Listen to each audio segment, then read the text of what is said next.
Alright, let's try this again. The third time, hopefully is a charm. If not, I might actually lose my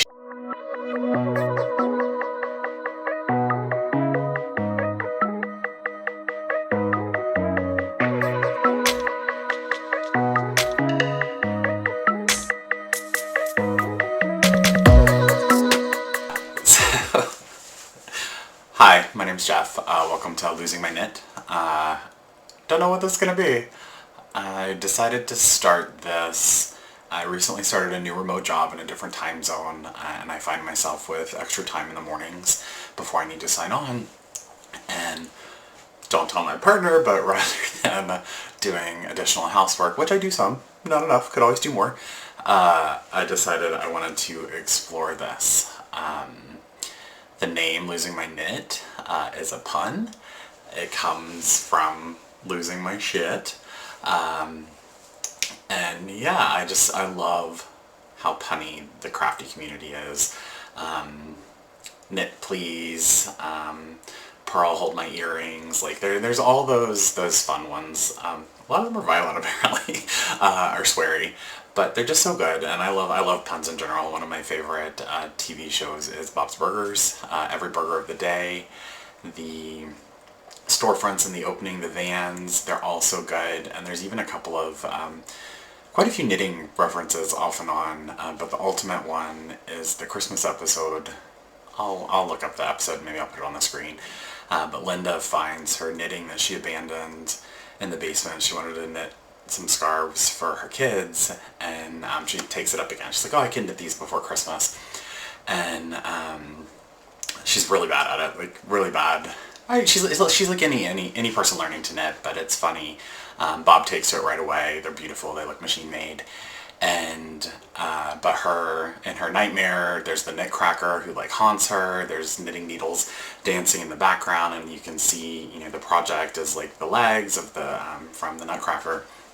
And but the peak of the episode is when Linda says she realizes she's not great at it. And she goes, "There goes my dream of starting an Etsy store and calling it Scarving Children, where I make and sell scarves for children." And I remember that, and it just made me so happy, that pun. It's so good, but so bad. And then, also, yeah, it's great. Go watch the show if you don't watch it. I can recommend some episodes if you want some specific ones. Circling back, the other reason now is a good time to start this, or now is a time to start this, we recently moved, a couple months ago at this point, and I now have my own office. So I have an office, I have space for my yarn. I always had space for my yarn, but my previous office was in a hallway. But this one has a door, and that partially is what allowed me to pursue this fully remote opportunity. And you all can't see it, maybe one day I'll show it, but there's a closet right here that has, it's not full of yarn, not full, probably about a quarter full, small closet. Very small closet. But eventually I'd like to organize that. I need to get some shelves to put in there. There's another shelf just past this one over there, and on top of that one that I'll probably put some yarn, just like nice yarn to display. But that gives me the opportunity where I can close the store and have a conversation with you and work, and so I thought it would be a fun time to try this out.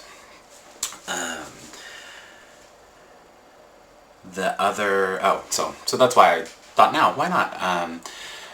So my crafting journey, I come from a line of arts and craftsy people. My grandmother on my dad's side was a seamstress, a sewer. She made all their clothes growing up. She still makes her own clothes.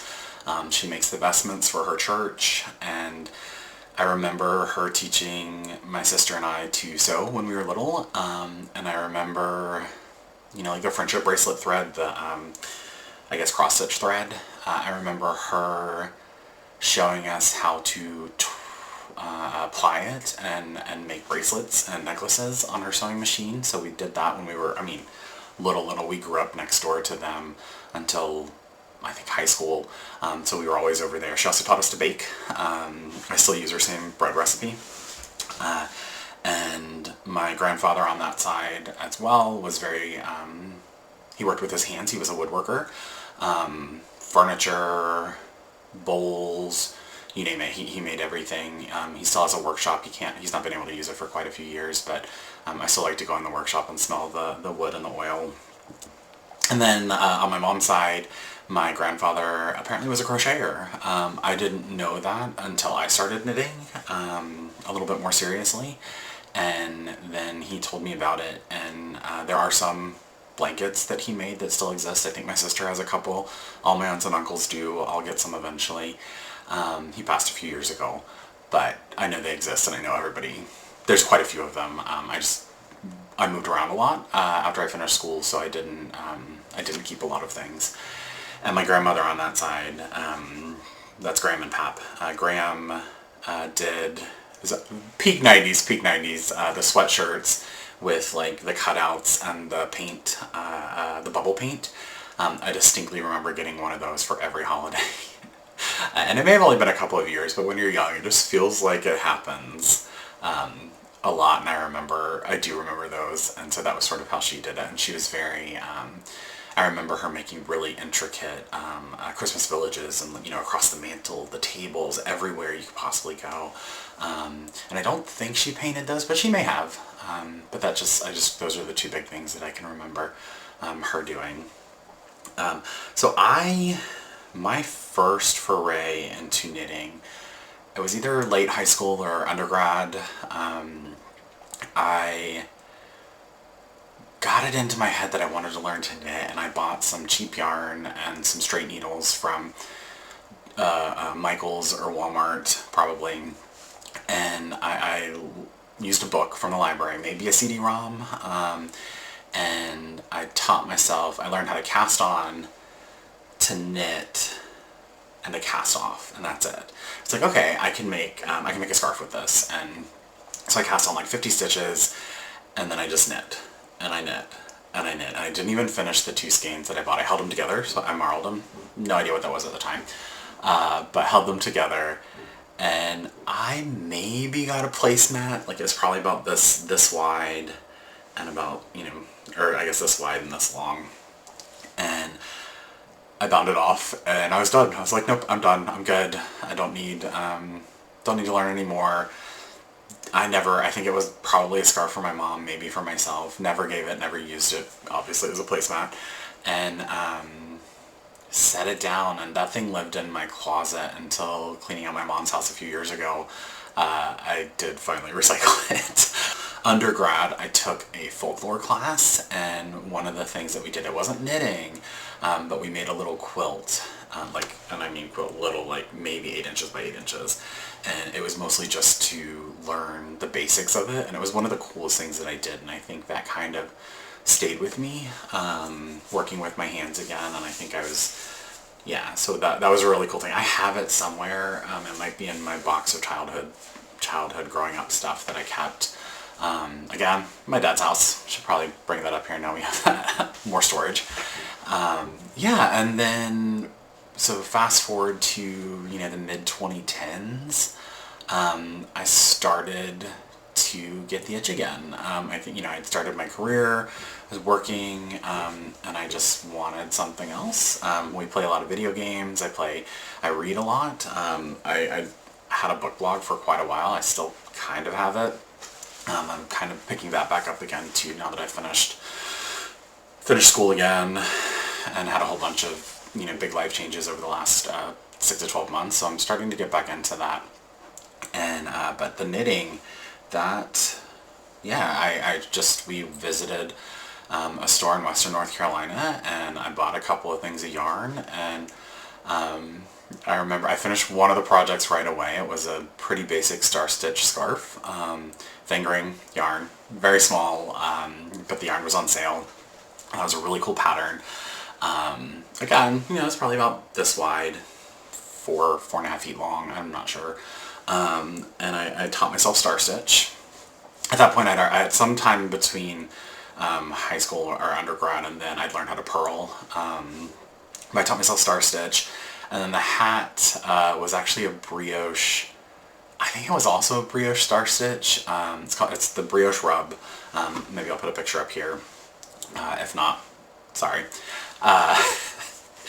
But my partner, he saw it in that yarn store and was like, oh, can you make this? And I was like, probably. And we bought the yarn, and I couldn't make it. It took 3 or 4 years to... I started a couple of times. The brioche rib at the bottom I figured out. Cast on was horrible. It's too tight. But the brioche rib I figured out. And then I had to rip it out so many times. And, you know, going back to the title of this and my Instagram handle, like, I lost it. Like, I couldn't handle it. So I put it away for a year or two. Or actually, probably closer to 4 or 5 until the pandemic hit. And then at that point, you know, I was fully remote.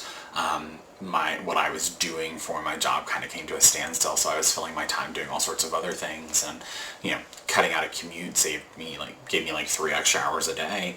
And I finally decided I'm gonna figure it out, and I did. I think there were some issues with the pattern as well. I'm gonna go back and try and reknit it now that I've got another, 5 years. Well, 6 or 7 years experience since I started that hat, but 4-ish years since I finished it. And we'll see if it's the pattern or if it was me. I think it's probably a little bit of both. But I also realized the yarn was a little bit too thin. My cast on, I needed to do a much stretchier cast on. And then from there, it just kind of exploded. I went from there to cables. Made these beautiful cowls. I'll talk more about it in a second. Made these beautiful cowls for 2 of my friends, and bought yarn for myself, and I never made it. And then I finally decided to start making mine recently. And it's this stunning. It's called the Arrowverse by Rastus Sue, I think is how you pronounce it. I'll put a photo of a finished one up. But I had caked mine up, but that yarn, it's made with indigo, and it didn't set very well. So when I finish, my hands, like every time I knit, I have to knit.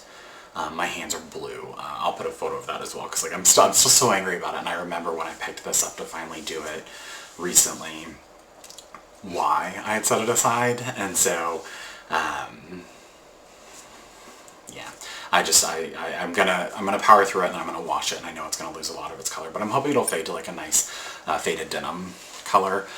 But yeah, I'm still mad about the yarn. It's a Brooklyn Tweed. They don't do that one anymore, thankfully. Never had issues with any of the other yarns, but that one in particular, that's why it's sad. That's why I caked it, didn't do anything, and then finally came back to it years and years later. And when I talk about my stash, I'll explain why I did that. Yeah, and so then I went from there. Blankets, a couple of sweaters, 3 or 4 sweaters, beautiful shawls,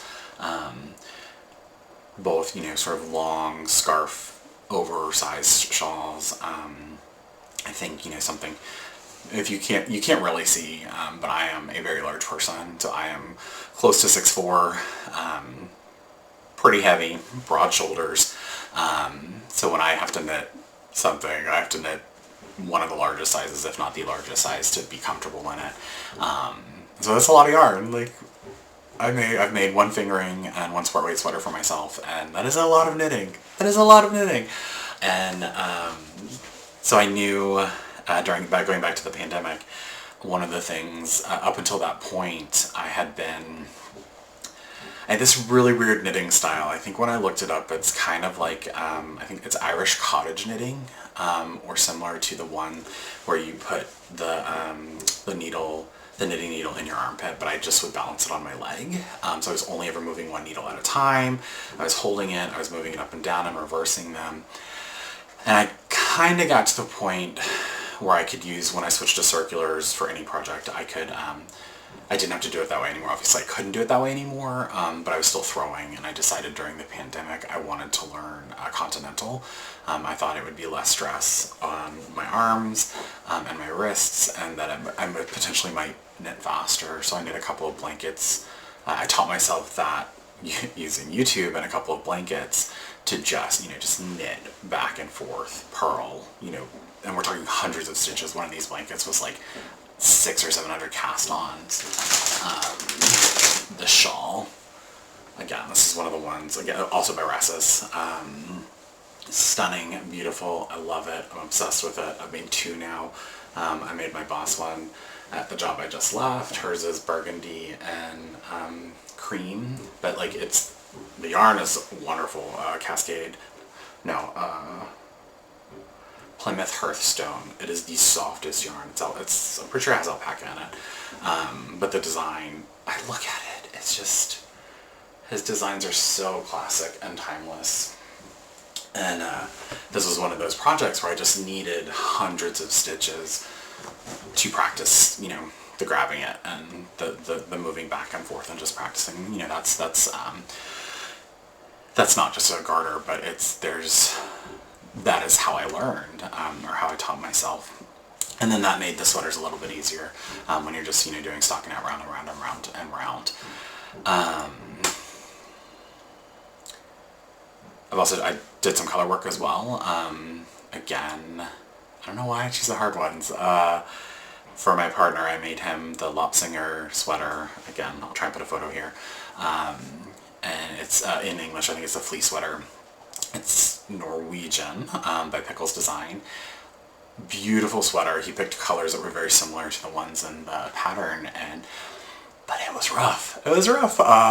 It's striped, as you can see. It's striped. There are so many color changes, and there's so many ends, and again, going back to the title and to my handle, I lost it.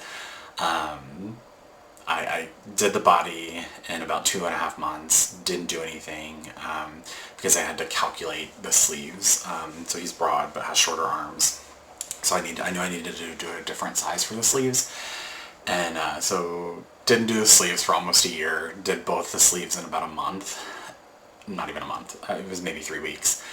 And then I sat on it again for another 4 or 5 months, refusing to weave the ends in, and then I finally wove the ends in, and he was able to wear it on the trip that we took to Scandinavia. I forgot it was Norwegian. That was one country we didn't get to go to, but he did wear it and loved it, and it's a beautiful sweater. Don't know if I would do it again. Maybe in a heavier weight. That's fingering. Maybe in a heavier weight I would do it again, just because it's a stunning piece. Yeah. I think. I talked about a little bit about the pun, losing my knit, and that I think one of the reasons that I liked that one in particular is that it's both positive and like negative. When you lose it, more often than not, people will think it's a negative. So like when that yarn crocks and it gets all over my hands. When I was picking out a sweater, which you saw in the intro, I was picking out the collar. I decided I didn't like it. So basic sweater. I decided I didn't like the collar, wanted to pick it out, was too cheap and too scared, for real, to cut it. And so I just picked out each individual stitch. It's top down, so you had to do it by stitch. So annoyed. But doing that, I was so close to losing ends every time. Those ends, again. But when you think about the positive side of things, like when you lose it because you're so excited and you're just like losing your shit because you're like, oh my god, this is the best thing ever. Textures, patterns, designers, techniques, like, when you just really get into something and you kind of have that, just that super over-engaged, over-excited, things, you've lost it. And so I kind of like that it's kind of that balance of no matter if it's good or bad, it kind of works. And yeah, that's how I ended up doing that. Actually, I'll show you this. I do have it. This is a mess. It's all over the place. But yeah, this is the one that I made. So the collar, you can see I ended up going back and doing a fold over brim. The previous one was just like the cuffs, just a basic 1x1 rib, but I didn't like it. This is oversized. I wanted a more sweatshirt size. And the collar was just too loose for me. And so I picked it out, redid it, and then I just walked and finished this the other day. So that's that. And then I guess the last thing I'll talk about is I talked about my stash in my yarn closet right there. I would say I'm very organized when it comes to certain things. Love a spreadsheet. I work in spreadsheets a lot for my regular job. And so I actually catalog. I'm getting better about Ravelry, but I have a spreadsheet catalog. I use Google Docs or Google Drive sheets, and I catalog everything. So I have a stash tracker. I don't track like how much comes in and out by the yards. I know some people do that, or the meters, but I do. I have everything cataloged since I think 2018, 2017, where I catalog, the weight, the brand, the colorway, how many skeins I have of it, and the date of purchase or the date of receipt, and then what it was purchased for, or if it's for my stash. And I've done really good recently. I've been trying to be really good about it, that before I can start a project with new yarn, I have to start and or finish a project with older yarn. So, this sweater is newer yarn. I started it, I actually did that back in March or April. And then I sat with it, finished without the end sewn in, and then I sat with it to decide if I wanted the collar. And then about a week ago I was like, do not like the collar, double collar, or folded collar. Let me do it before Thanksgiving so I can wear it on the car on the way down. But when I started that, I knew the next project I would do was going to be one of my older yarns that was in my stash, and that's what the Brooklyn Tweed one came from, the Arrowverse Cowl. And so I do think I'm going to lean into that next year even more, where I really go into my stash, look at sort of, especially the things that are assigned. We travel quite a bit, and I buy skeins from everywhere we go, if I can find a yarn shop, and I do a lot of times I think ahead of time. So like I know I'm going to make, I think I'm going to say Slipstravaganza. It's one of the Stephen West shawls from our trip to Canada 2 years ago. I bought a skein in each of the provinces and our stops that work together, and so I know that'll be my Canadian shawl. And so like I have the yarn, I have the pattern, I just need to make it. So I'm going to try and start doing some of those things. Same thing, I went to Chicago. This was a trip I think 3 years ago, maybe pre-pandemic. No, post-pandemic, so it was 21 or 22. I went out there and I bought this gorgeous neon green yarn, and I want to make, I think it's called the Squareopolis by Max the Knitter, and I want it to be, it's green and black, and it's this beautiful check pattern, and yeah, I've had that yarn since then, and I just need to make it. And so I'm going to really work to work down that list, and at the same time as I'm getting newer yarn in, make sure I'm being equitable for both of them, because I think, one, nobody needs that, and I don't have so much that I can't knit at all. I think I'm a relatively quick knitter, and I think I just need to do it. My big hesitation with the Stephen West shawls, was the only one I've done previously, was the kinship shawl, and loved it. It's beautiful. I'll show it on another one if I do another one. But I wasn't sure about the modular knitting, and I actually did just finish the Go-Go Dynamo this past year's Mystery Knit Along, and I was like, okay, I can do this. I can do it. I already had yarn in my stash, and I was like, I'm going to try it this year. And I did it, and it was not the most fun thing I've ever done, especially that first 2 weeks of Clues. I did screw up the first set of bubble stitches, but whatever. But I could do it, and so I think now I can go back and do a couple of the other ones that I have yarn for that I always knew would look beautiful in them, and do those. So, I think that's everything. I'm just awkwardly going to stare at the camera for a few minutes. I think that's it. So I think I will sign off here. And I don't have a sign off. Who has a sign off? How do you know? How do you know what your sign off is? I guess I'll figure it out. But until next time, no, I can't use that one. Someone already uses that one. I will hopefully see you in a few weeks.